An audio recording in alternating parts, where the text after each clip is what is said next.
네, 마태복음 4장 1절부터 11절까지 우리 같이 읽겠습니다.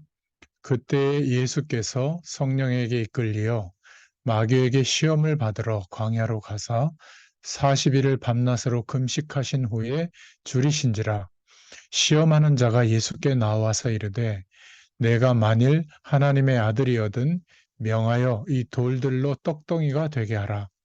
예수께서 대답하여 이르시되 기록되었으되 사람이 떡으로만 살 것이 아니요 하나님의 입으로부터 나오는 모든 말씀으로 살 것이라 하였느니라 하시니, 이에 마귀가 예수를 거룩한 성으로 데려다가 성전 꼭대기에 세우고 이르되 내가 만일 하나님의 아들이거든 뛰어내리라. 기록되었으되 그가 너를 위하여 그의 사자들을 명하시리니 그들이 손으로 너를 받들어 발이 돌에 부딪히지 않게 하리로다 하였느니라. 예수께서 이르시되 또 기록되었으되 주 너의 하나님을 시험하지 말라 하였느니라 하시니, 마귀가 또 그를 데리고 지극히 높은 산으로 가서 천하 만국과 그 영광을 보여 이르되 만일 내게 엎드려 경배하면 이 모든 것을 내게 주리라. 이에 예수께서 말씀하시되 사탄아 물러가라. 기록되었으되 주 너의 하나님께 경배하고 다만 그를 섬기라 하였느니라. 이에 마귀는 예수를 떠나고 천사들이 나와서 수종드니라. 아멘. 예, 오늘 마태복음 4장 1절부터 11절의 말씀을 통해서 마귀의 시험이라는 제목으로 함께 은혜를 나누겠습니다. 오늘 마태복음 8번째 시간인데요.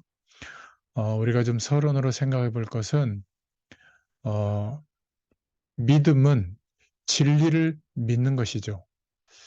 어, 우리가 태어나서 경험하고 또 공부하고 사람들로부터 알게 됐던 그런 것을 통해서 나라고 하는 자의식이 생기는데, 그 자의식 속에서 판단하고 결정하고 해석을 해왔다면 그거는 하나님 만나기 전에 우리의 어떤 기준들이죠. 결국 하나님 없이 살만한 인생을 꿈꾸면서 사실은 속아왔던 거죠. 거짓 정보를 믿고 그것을 따라서 막 인생을 쏟아붓고 살아왔던 거죠.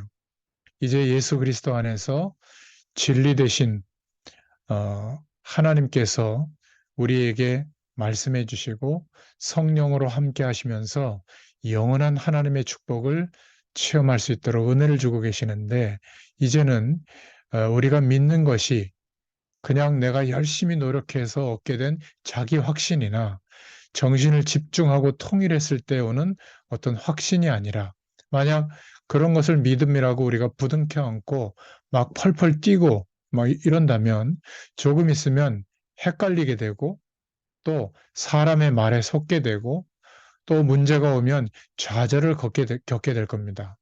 이제는 알게 되고 깨닫게 되고 믿게 된 이 복음의 사실과 영적인 많은 하나님의 말씀으로 말씀해 주고 계시는 그 진리를 나의 믿음의 근거로 삼아야 될 줄로 믿습니다. 그래서 깨닫게 해주시고 믿어지게 하시는 진리의 말씀을 실제로 믿는 우리의 인식의 전환이 있어야 됩니다. 이것 없이 열심히 예배하고 열심히 기도한다는 것은 그냥 하나님 모르는 사람들이 굿하는 거하고 같죠. 오늘 말씀을 통해서 공생의 사역을 시작하시는 예수님에게 찾아와서 예수님을 시험하고 넘어뜨리려고 했던 마귀의 시험의 장면이 나옵니다. 그렇다면 하나님의 아들로 오신 예수님도 시험하여 넘어뜨리려고 했는데 뭐 하물며 우리는 우습게 보겠죠.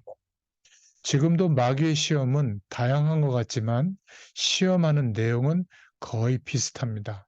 그래서 오늘 말씀을 통해서 중요한 기도 제목을 붙잡고 승리할 수 있기를 바랍니다.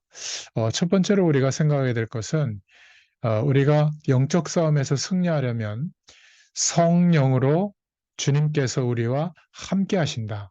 그래서 우리는 우리의 의지와 열심과 노력의 결과로 살아가는 것이 아니라 성령으로 충만함을 받는 나만의 성경적인 기도의 비밀이 있어야 됩니다.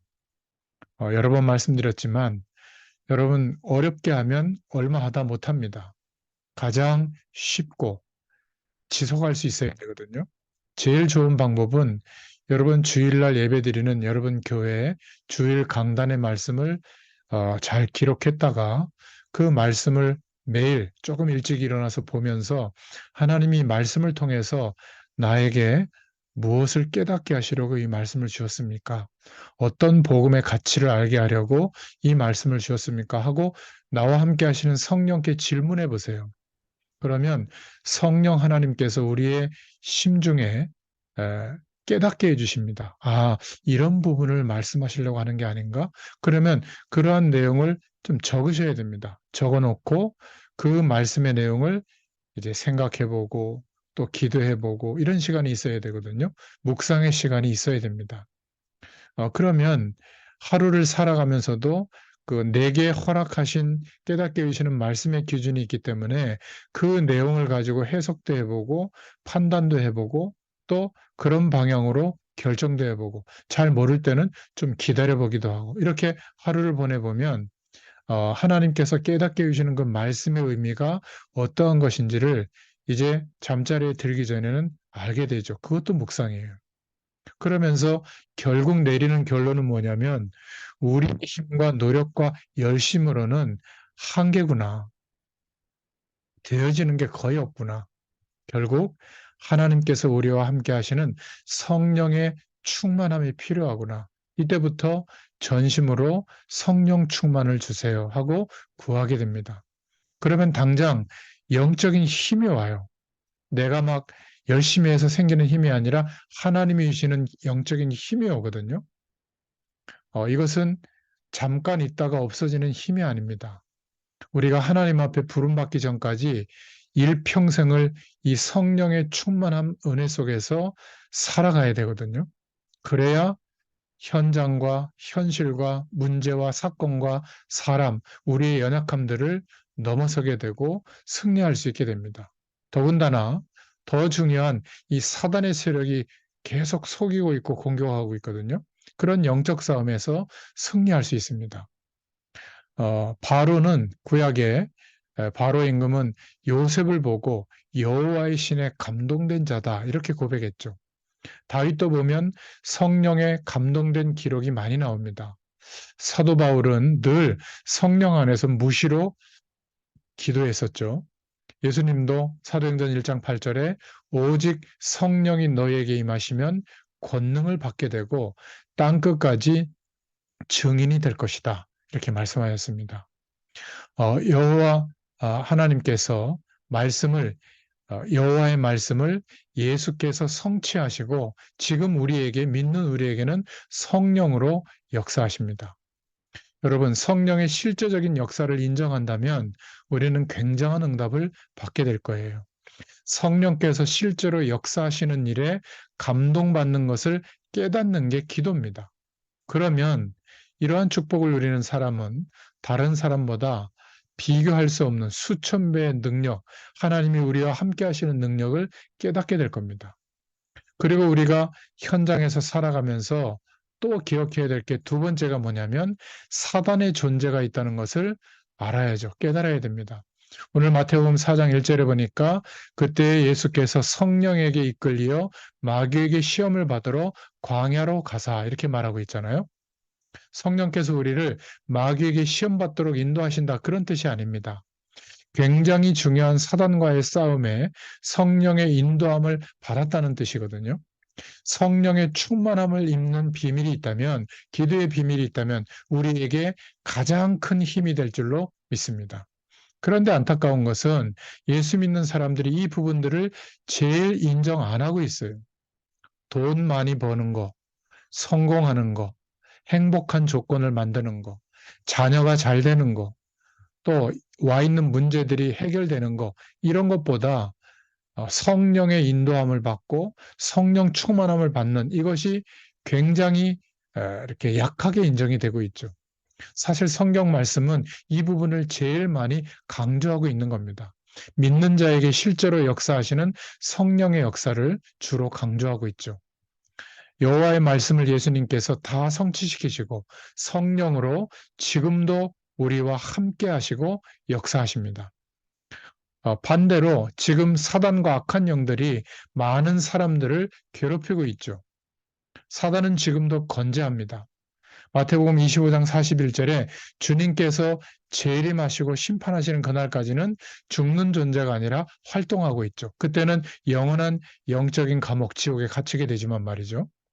인간이 죽어서 어떤 이상한 영적 존재로 바뀌고 귀신으로 바뀌고 무엇으로 환생한다. 그거는 하나님 없이 사람들이 그렇게 믿고 깨닫는 것이죠.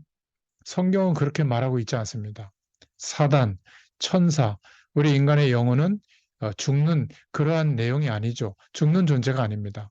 정확하게 말하면 사단은 마지막 날까지 예수님께서 사단을 감옥에 가두는데 지옥에 가두기 전까지 지금은 얼마든지 활동하고 있는 겁니다. 이 존재가 엄청난 문제를 야기시켰죠. 거기 첫 번째 보면 계시록 12장 1절부터 9절에 하늘에서 떨어져서 하나님께 대항하다가 피조물 주제에 세상을 영적으로 어둡게 만든 겁니다. 하나님 없이도 살만하다, 대단하다, 성공한다, 막 어마어마한 일들이 우리에게 기다리고 있다. 이러면서 하나님을 바라보는 영적인 축복이 무엇인지를 모르도록 어둡게 만든 겁니다. 창세기 3장 1절부터 20절에 보면 첫사람 아담과 하와를 언약의 관계, 하나님과의 언약의 관계를 무너뜨렸죠. 똑같습니다. 이 영적인 존재가 공중으로 내어 쫓긴 바 되어져서 요한복음 8장 44절 보니까 하나님을 떠나서 출생한 모든 인류를 영적으로 장악하고 있는 겁니다. 그래서 성경은 뭐라고 말하고 있죠? 너희의 아비 마귀, 하나님께 속해야 될 인간이 마귀에게 속해 있는 겁니다. 여러분, 이런 사실들을 이해한다면 굉장한 영적 지식을 우리가 갖고 있는 거예요. 두 번째로, 많은 목회자들이 지금 언급을 잘 안 하고 있지만 분명히 이 사단의 세력은 지금도 활동하고 있습니다. 제 말이 아니라 베드로전서 5장 7절부터 8절에 보면 우는 사자같이 두루 다니면서 삼킬 자를 찾는다. 믿는 자라도 삼키려고 찾아다닙니다. 야고보서 4장 7절에는 달래거나 피하라고 하지 않고 마귀를 대적하라고 했죠. 예수 그리스도의 권세 있는 이름으로 대적하면 됩니다. 선포하면 되죠. 에베소서 4장 20절부터 27절에 분명히 사람들 속에 들어가서 역사합니다. 믿는 자에게도 틈타죠. 계시록 2장 9절부터 10절에 보면 엄청난 사단의 회, 조직을 갖고 세상을 무너뜨리고 있습니다. 세 번째로, 과학자들, 의학자들이 이런 영적 세력에 대해서 무시하는 만큼 많은 일들이 우리 현장에는 벌어지고 있는데 영적으로 굉장히 시달리는, 실제로 영적 질병을 앓고 있는 귀신 들린 사람들이 이 땅에 많습니다. 그리고 이 부분을 인정하지 않는다면 무속인 100만 명이 지금 설치고 있는 이 시대에 답이 안 나는 거죠. 어떤 단체에서 말하는 귀신론, 그런 거를 얘기하는 게 아닙니다. 영적으로 시달리고 있는 거거든요. 이들에게 복음만 전해주면 사는데 우리가 이 귀신의 세력, 사단을 인정하지 않고 있기 때문에 그들에게 복음이 전달이 안 되고 있는 거죠. 꼭 중대한 문제가 일어나고 재앙이 들이닥치고 이상한 영적 문제가 일어나야만 그때 인정한다는 것은 이미 너무 늦은 겁니다. 이러다 보니까 특별한 영적 현상을 일으키는 것처럼 체험시키는 종교 범죄 집단들이 일어나서 세상과 사람들을 혼란에 빠뜨리고 있는 겁니다. 결국 돈을 요구하죠. 너무나 중요한 사실을 인정하지 않고 있기 때문에 우리가 현장에서 성령으로 함께 하시는 축복을 자꾸 놓치니까 지고 있는 겁니다. 신앙생활은 어떤 면에서는 쉬워요. 하나님이 구원받은 저와 여러분에게 성령으로 함께 하십니다. 이것을 깨닫고 확신하고 믿어야 됩니다. 그리고 또 한 가지 사실, 지금도 바깥의 세상에는 많은 악한 영들은 실제로 사람들을 멸망시키고 있죠. 이렇게 영적 사실을 볼 수 있다면 됩니다. 이런 부분들을 알고 기도하면 승리하게 되죠. 우리가 사단을 두려워할 필요는 없지만 이 사단의 세력이 역사하는 전략은 알아야 합니다. 바로 오늘 읽었던 마태복음 4장 1절부터 11절에 마귀가 어떻게 시험하는지 예수님께 와서 시험하는 내용이 나오잖아요. 세 번째로 그래서 사단의 시험 내용을 한번 보겠습니다. 어, 예수님이 공생의 사역을 시작하려고 하자마자 일어난 문제인데 예수님께 시험하러 온 겁니다. 하나님이시요, 하나님의 아들 예수 그리스도에게 시험을 걸었다는 것은 사단이 보통 존재가 아닌 거죠. 우리는 두려워할 필요는 없지만 이 존재가 역사하는 전략과 능력은 알고 있어야 됩니다. 예수님이 40일 동안 금식하면서 기도하고 있는 중에 시험을 거는 것이죠. 사단은 주로 어떤 내용을 가지고 시험을 거는가, 이런 부분들을 우리가 알아야 됩니다. 여러분, 40일 동안 금식하며 기도했다면 육신적으로 막 배가 많이 고팠을 거 아니겠습니까? 바로 이 부분들을 파고든 거예요. 여러분, 예수님께서 중요한 사역을 시작을 앞두고 금식하면서 기도하셨다는 것. 여러분, 우리가 어, 기도의 긴 시간을 가지는 것은 굉장히 중요합니다. 기도의 큰 능력을 깨달아야죠. 바울팀도 전도 사역을 펴기 전에 반드시 기도처를 찾아서 기도했고요. 예수님도 12제자를 세우기 전에 밤새 기도하셨습니다. 하나님이 모든 것을 다 하시지만 그 중요성을, 기도의 중요성을 깨달으면 금식으로 기도하기도 해야 됩니다. 어, 왜 성경에는 중요한 일에 금식 기도하는 장면들이 나올까요? 그거를 가장 잘 알 수 있는 방법은 며칠 굶어보면 압니다. 완전히 달라지죠. 한 끼만 굶어도 막 생각이 달라지는데 한 3일을 안 먹으면 굉장한 변화가 옵니다. 어, 배가 고파지면 생각이 단순해지거든요. 금식 기도한다는 것은 딱 한 가지 기도 제목만 생각할 수 있는 그런 상태가 됩니다. 여러분, 반드시 중요한 일이 있을 때, 작고 큰 일이 있을 때, 기도에 긴 시간을 가지는 것은 굉장히 중요한 응답이 오게 됩니다. 무슨 응답을 받아낼 필요가 있는 게 아니라 기도하는 그 자체가 응답이에요. 진짜 응답은 이거다 저거다가 아니라 시간이 지나면서 하나님께서 이 역사를 이루어 가시는 것들을 보게 되는 겁니다. 그게 진짜 응답이죠. 금식 기도할 때 하늘에서 막 돈다발이 떨어지는 게 아니죠. 어, 영적으로 깨달음이 없거나 머린 나쁜 사람이 볼 때 뭐 굶으면서까지 기도하냐 그러는데 시간이 가면서 하나님께서 응답을 이루시는 것들을 보게 됩니다. 어떤 일을 놓고 계속 기도한다는 것은 굉장히 중요한 겁니다. 그래서 우리는 어디를 가든지 또는 어떤 장소에 가든지 또 중요한 예배를 앞두고 있다든지 이럴 때는 내가 어느 정도 어디에서 어떤 내용을 가지고 기도해야지 이런 기도의 스케줄을 짜고 인도받는 것이 좋습니다. 이런 기도에 대한 중요성을 우리가 꼭 이해하면서요. 자, 두 번째로 마귀는 어떻게 시험했는가 예수님에게 보면 첫 번째로 배고픔을 가지고 절묘한 시험이죠. 40일 금식 기도했는데 어, 돌같이 생긴 돌덩어리를 가지고 빵을 만들어서 먹어라. 이렇게 예수님께 시험하는 장면이 나옵니다. 사단은 예전이나 지금이나 똑같이 우리에게 물질적인 거, 눈에 보이는 거, 육신적인 것을 몰두하게 하면서 영적인 것을 빼앗아 갑니다.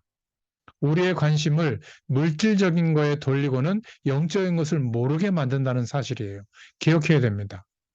항상 돈이 얼마 있느냐, 어떻게 해야 성공하느냐, 교회를 볼 때도 교회 몇 명이 모이느냐, 예산이 얼마나 돼, 크고 작은 거에 따라서 교회도 판단하잖아요.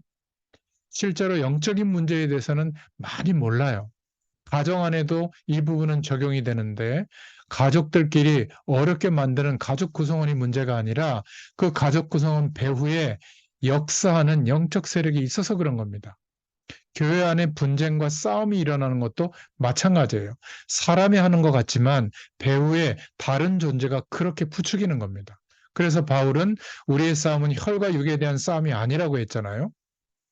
오늘 마태복음 4장 4절에 보니까 예수께서 대답하여 가라사대 기록되었으되 이 말은 하나님의 말씀을 말하는 거죠. 어,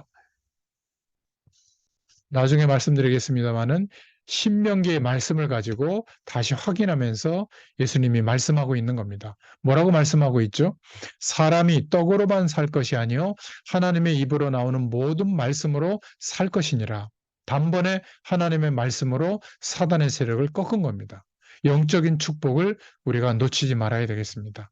두 번째, 그랬더니 저 성전 꼭대기에 데리고 가서 내가 하나님의 아들이 맞다면 뛰어내려 봐라. 그러면 주의 천사가 와서 내 발을 받들지 않겠느냐. 이 사단이 시편 91편을 인용한 겁니다. 말씀까지 인용하면서 예수님을 시험한 거예요. 예수님께서 성전에서 뛰어내릴 만한 능력이 없는 건 아닙니다. 그런데 마태복음 4장 7절에 보니까 예수님은 뭐라고 대답하셨죠? 예수께서 이르시되 또 기록되었으되 주 너의 하나님을 시험치 말라 하였느니라. 이게 도대체 무슨 시험일까요? 바로 명예심을 자극하는 겁니다. 우리 민족과 세계와 모든 정치가들과 뛰어난 사람들, 또 모든 종교인들을 가장 어렵게 만드는 것이 명예심이에요. 사람들보다 높아지고 성공하고 주목받아서 거기에 어떤 권한과 권력을 획득해가지고 많은 사람들을 쥐락펴락하고 싶은 명예심. 사단이 명예심을 집어넣으면서 예수님께 네가 하나님의 아들이 맞다면 뛰어내려 봐라. 이렇게 시험하는 겁니다. 이런 면은 우리가 굉장히 주의해야 돼요. 모든 사람에게 명예심이라는 것은 다 있는데 그러나 이 명예심에 집착하게 되면 잘못되면 여기가 바로 사단의 통로가 된다는 것을 알아야 됩니다. 사실상 교회 안에서 일어나는 모든 문제들을 보면 전부 이것 때문에 그런 거죠. 명예심. 나를 뭘로 보고 말이야. 나를 안 알아준다고 또는 나를 너무 드러내려고 특정한 말과 행동을 하다가 문제들이 얽히는 것을 많이 보게 됩니다. 명예심을 자극해서 하나님의 계획이 있는데 이거는 모르고 자기가 드러나거나 자꾸 사람을 높이거나 그렇게 되는 거죠. 자, 세 번째, 이 마귀가 예수님께 뭐라고 얘기해서 높은 곳에 데려가 가지고 내게 엎드려 절해라. 그러면 이 네가 보는 이 세상의 절반이라도 내게 주겠다. 무슨 말이죠? 경배의 대상을 바꾸는 겁니다. 출세하도록, 응답받도록 자극하면서 내게 엎드려 경배하면 보이는 것을 다 내게 주겠다. 하나님께 경배하지 말고 내게 해라. 이게 종교에서 말하고 있는 내용이에요. 그러니까 종교 지도자들에게 경배하고 말이죠. 어떤 단체의 규율과 단체의 분위기를 따라가게 하고 뭐 그것까지는 괜찮은데 하나님은 바라보지 못하게 하고 자기만 추종하게 하는 이런 것들이 많습니다. 그때 마태복음 4장 10절에 예수님께서 말씀하시되 사단아 물러가라 기록되었으되 주 너의 하나님께 경배하고 다만 그를 섬기라 하였느니라 이렇게 말씀으로 대적하죠. 여러분 기억하셔야 됩니다. 이게 사단의 근본적인 세 가지 전략이에요. 선악과를 따먹는 것처럼 눈에 보이는 것, 먹는 것, 물질적인 것을 가지고 여러분이 영적인 축복을 모르도록 먹는 겁니다. 별로 중요하지도 않는 자리, 명예심 이런 걸 가지고 하나님의 계획과 축복을 모르도록 놓치게 만들죠. 사단의 결국 본론은 뭐죠? 하나님께 경배하지 말라는 거예요. 은혜 받지 마라. 그러면 영적으로 죽는데도 그렇게 하도록 몰아붙이는 게 사단의 전략입니다. 내게 경배하라. 하나님께 경배하지 마라. 사람을 높이고 사상을 높이고 분위기를 높이고 나의 달란트를 높일 때 하나님께 경배하지 못하게 되거든요. 그런데 예수님은 뭐라고 얘기했죠? 주 너의 하나님께만 경배하라 하였느니라. 우리의 경배 대상은 하나님밖에 없는 줄로 믿습니다. 여러분 한번 생각해 보세요. 돼지 머리를 보고 경배한다는 거 말도 안 되죠. 그래놓고 또 자기들이 썰어서 먹어요. 술안주로. 그거는 좀 문제입니다. 그죠? 심지어 명패를 보고 절을 하고 어떤 사람은 아니 사과를 멀리 날려놓고 깎아놓고 거기다 절을 하고 말이죠. 참 이상하죠. 우리의 경배 대상은 하나님밖에 없습니다. 나머지 것은 전부 사단의 전략이에요. 여러분이 하나님께 경배하지 않고 예배에 실패하도록 이렇게 사단이 시험하고 속이는 겁니다. 이게 사단의 본론이고 목적이죠. 요즘은 얼마나 이 경배 대상이 많은지 내 마음 안에 숭배하는 거, 하나님 대신에 경배하는 게 너무 많아요. 외모 우상, 명예우상, 돈우상, 자녀우상 너무나 많습니다. 경배하는 게. 그러다가 너무 힘들어서 멍하고 있을 때가 많죠. 기억해야 됩니다. 사단은 하나님의 말씀이 바르게 선포되거나 말씀 운동하는 사람이 나오면 언제든지 두려워서 가로막거든요. 이단이라고 하면서 막습니다. 좌우지간 말씀 운동, 전도 운동만 펴면 막았어요. 이게 사단의 전략입니다. 아주 열심히 사는 것 같은데, 바쁜 것 같은데, 내 삶의 중심과 방향이 복음 운동, 전도 운동, 말씀 운동과는 굉장히 멀어질 때부터 결국 어떻게 되죠? 사단의 전략에 걸려들게 되는 겁니다. 별것 아닌 문제와 어려움이 막 극대화되는 거죠. 우리가 하나님의 말씀을 전한다고 하면서 반대로 여러 가지 비정상적이고 이탈되는 또 행동을 할 수가 있거든요. 교회 모형론을 말한다든지, 목회자를 업신여긴다든지, 특정 사람들만 모여서 우리만 옳다라고 하든지, 이것도 사단의 전략입니다. 그래서 사단은 하나님의 말씀을 막는 것을 목적으로 한다. 깨달으시면 됩니다. 바로 보시면 되죠. 하나님께 경배하지 말고 내게 해라. 그러면 전부 내게 주겠다. 이 전략이요. 선악과 사건이 일어났을 때랑 똑같아요. 네가 만약에 선악과를 따먹으면 눈이 밝아져서 하나님처럼 될 것이다. 이 선악과를 한 따서 먹어봐라. 하나님의 엄청난 영적인 약속과 계약을 어기도록 선악과를 따먹으라고 하는 거죠. 선악과 사건이 아무것도 아닌 것처럼 보이지만 그게 실패하는 모든 원리가 출발되는 거였잖아요. 하나님과의 언약이 파괴되는 내용이었지 않습니까? 이 사단이 아담과 하와를 넘어뜨릴 때도 똑같이 물질적인 것을 가지고 영적인 것을 모르도록 넘어뜨린 겁니다. 그리고는 하나님처럼 된다, 먹어봐라, 명예심을 자극한 거예요. 그리고 근본적으로 하나님과의 계약, 하나님과의 경배의 관계, 이 언약을 잊어버리도록 만든 겁니다. 지금도 똑같죠. 너무나 많은 하나님의 백성들이 그냥 주일날 더울 때 샤워하듯이 그냥 종교적으로 와서 예배드리고 영적으로 샤워하고 돌아가고 끝입니다. 너무나 안타까워요. 지금 이상한 세력들은 막 거품 물고 많은 사람들을 현혹하고 자기들 나름대로 막 포교 활동하고 있는데 우리는 그냥 하루하루를 보냅니다.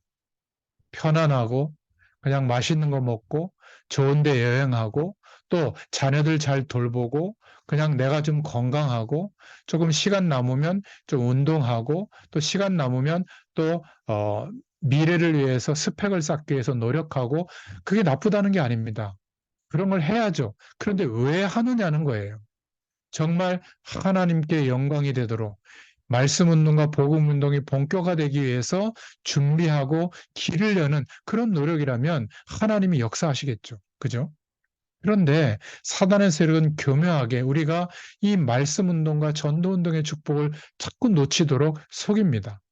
여러분 신앙생활을 오래 할수록 전도 운동, 복음 운동을 말씀 운동을 더 많이 할 것 같잖아요.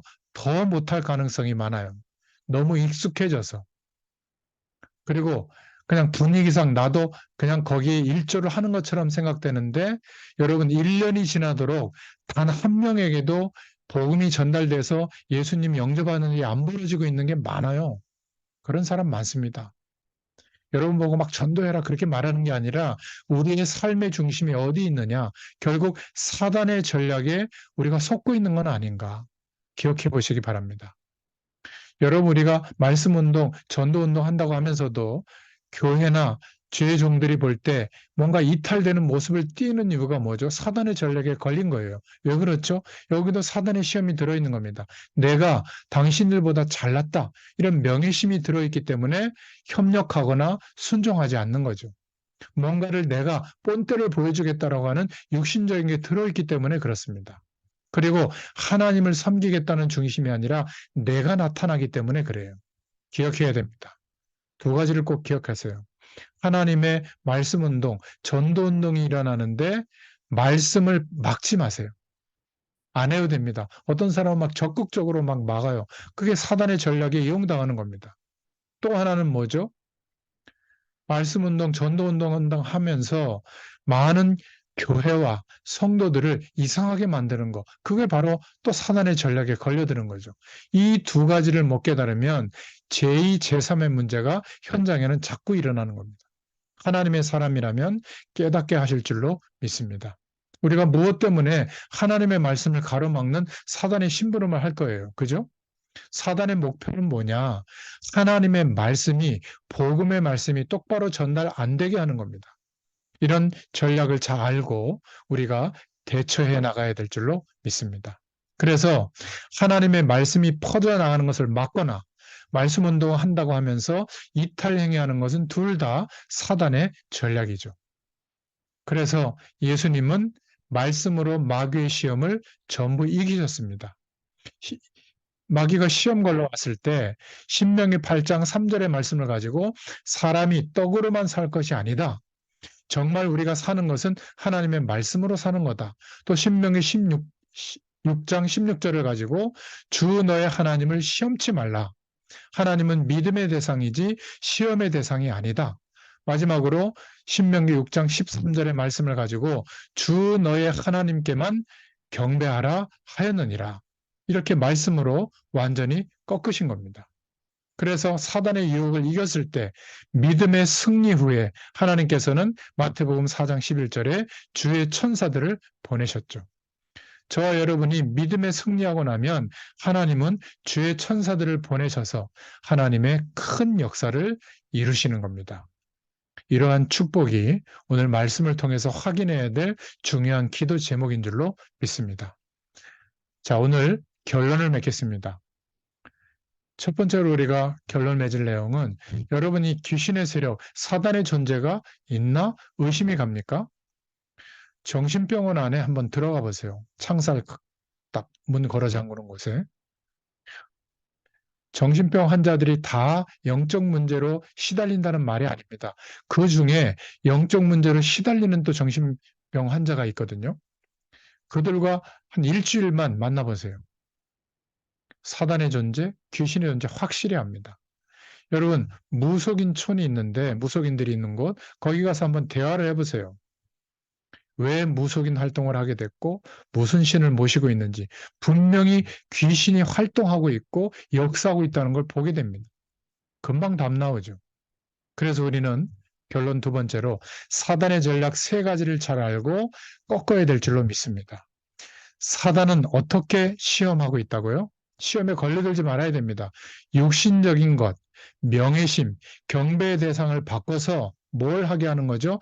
하나님의 말씀을 깨닫지 못하고 증거하지 못하게 하는 이게 사단의 전략입니다. 그래서 우리는 매일매일 하나님께서 중요한 시간을 우리에게 주실 때 묵상하면서 하나님의 뜻이 맞다면 말씀 붙잡고 기도할 때 하나님께서 응답하시는 것을 확인하게 될 겁니다. 오늘 하나님의 말씀을 제대로 깨달았다면 오늘부터 이 축복의 역사가 일어나게 될 줄로 믿습니다.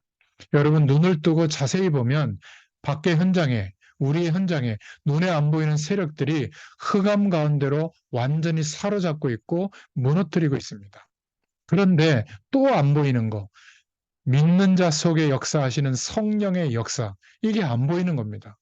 분명히 영적인 사실인데 안 보인다면 결국 보이는 것을 따라 살 수밖에 없겠죠. 여러분, 분명한 영적 사실을 보고 성령의 역사를 보고 또 사단의 세력이 어떻게 속이고 있는지 시험하는지를 보고 저와 여러분들이 말씀으로 오늘 주시는 답을 가지고 기도하다가 승리할 수 있기를 축원드립니다. 기도하겠습니다. 하나님 감사합니다.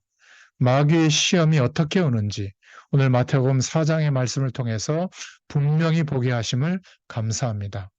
어떠한 것으로도 영적인 축복을 놓치지 않도록 하나님께서 우리와 함께 하시는 성령의 내주, 인도, 역사하심의 축복이 놓쳐지지 않도록 우리가 주의 말씀을 묵상하는 중에 성령의 충만함을 구할 때마다 하나님께서 충만한 그 은혜로 임하게 하시고 또 그 충만한 은혜 속에서 하나님의 능력으로 모든 것을 덮어나가며 모든 것을 승리하게 되도록 하나님께서 역사해 주시기를 소원합니다.